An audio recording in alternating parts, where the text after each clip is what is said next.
Hi BookTube, my name is Juan, I am just one reader, and this is a very quick Friday Reads video update. I finished reading one book this week, probably my favorite book of the year, and I started reading one book yesterday, and I am loving it so much. So, let's start at the very beginning. A very sinister, somber place to start. Withering Heights by Emily Bronte is the book that I completed this week. This is now tied with The Picture of Dorian Gray for my favorite classic. I loved this book so much I made a complete, full, in-depth review. You can find it on my channel. It's right there. It's the last video that I uploaded. It's a spoiler-free discussion of Wuthering Heights, and I tried to make a very good point of why I think this is much better than Jane Eyre and much better than any other classic literature that I have read thus far. I thought it was remarkable. I thought the writing especially was completely stunning and spectacular. The story itself and the construction of the story, the structure of the novel, I thought it was just spellbinding, just remarkable. So I really loved this book. I'm not gonna talk more about it in here just because I have already said everything that I could say about it. But yeah, this was a 5-star read for me, my favorite book of the year so far, I believe. It's a book that I will be recommending to many people. And then the book that I started reading yesterday, and oh my god, it is so good. I was a little resistant towards it at first, towards this entire series, but I am so surprised, and so I stand corrected, and I feel very pleasantly surprised because I'm just enjoying it so much. Assassin's Apprentice by Robin Hobb. This is the first book in the Farseer trilogy, which is part of a huge epic fantasy series which is composed of several trilogies and a quartet, and it's a huge series called The Realm of the Elderlings, and this is the first trilogy in that sprawling huge series, and this is the first book in that first trilogy. So this is the introduction to the world. The main protagonist of this particular trilogy, whose name is Fitz, and the story essentially kicks off where this boy Fitz is around 6 years old, more or less, and he doesn't really remember where he comes from or who his parents are. He doesn't really remember anything prior to this event that begins the book, where his grandfather takes him back to the castle in this kingdom. This is set in like a medieval, sort of typical European English fantasy setting. And the grandfather takes Fitz back to the castle. Fitz discovers that he is a bastard of one of the princes of the kingdom, so the prince in waiting. And the father is not going to, the grandfather is not going to provide for him anymore because money is scarce, and so he takes him back to the father, the prince in waiting.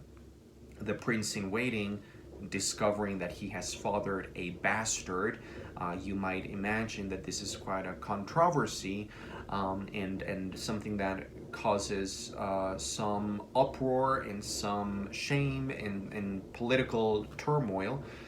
The prince in waiting decides to abdicate his position, and he flees, and he never even meets the bastard Fitz. He just flees to somewhere else in the countryside, and Fitz is taken to the castle, to the headquarters of this kingdom, and he starts meeting all the characters there, and they are training him now to become an assassin for the king.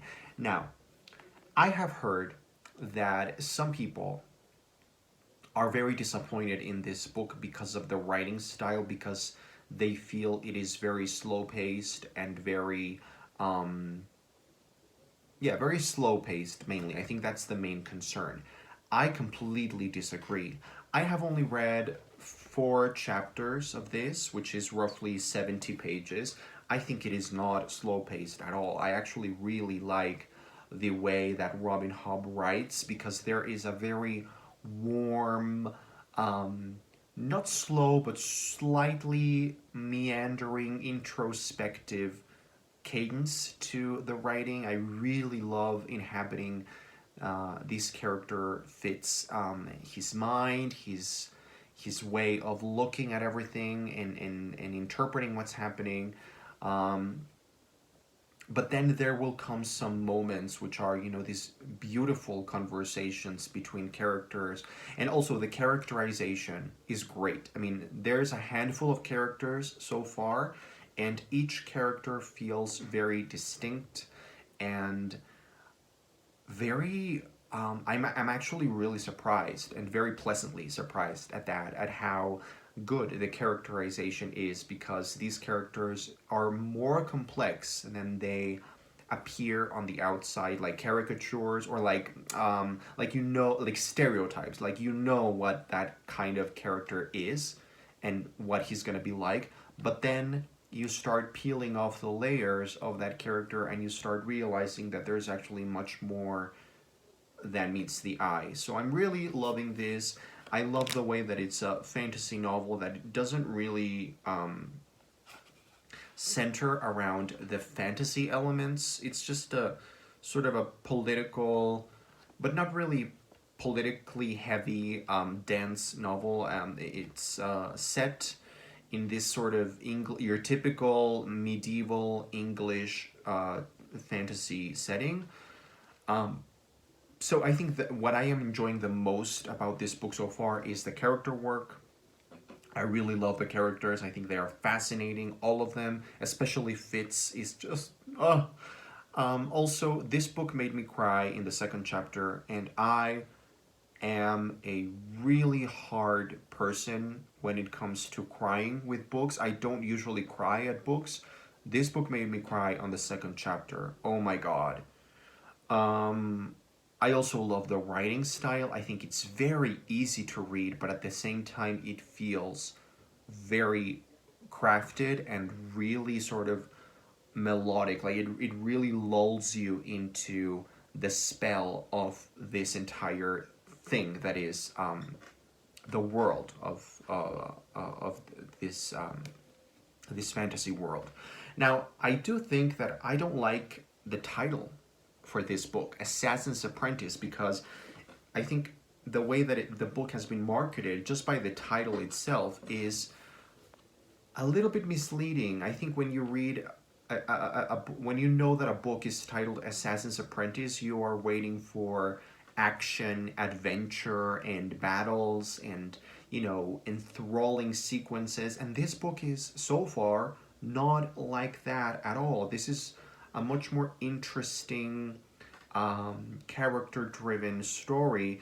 It's a little bit more like Patrick Rothfuss's The Name of the Wind. You know, you really get into this character and his journey and his adventure. This is going to be the story of his life. So there is a part of the story that has to do with becoming an assassin for the king, but I just don't like the way that they decided to go with that for the title. I think it can be a little bit misleading, but I, for one, I am loving this book. Other than that, I am still reading David Copperfield by Charles Dickens.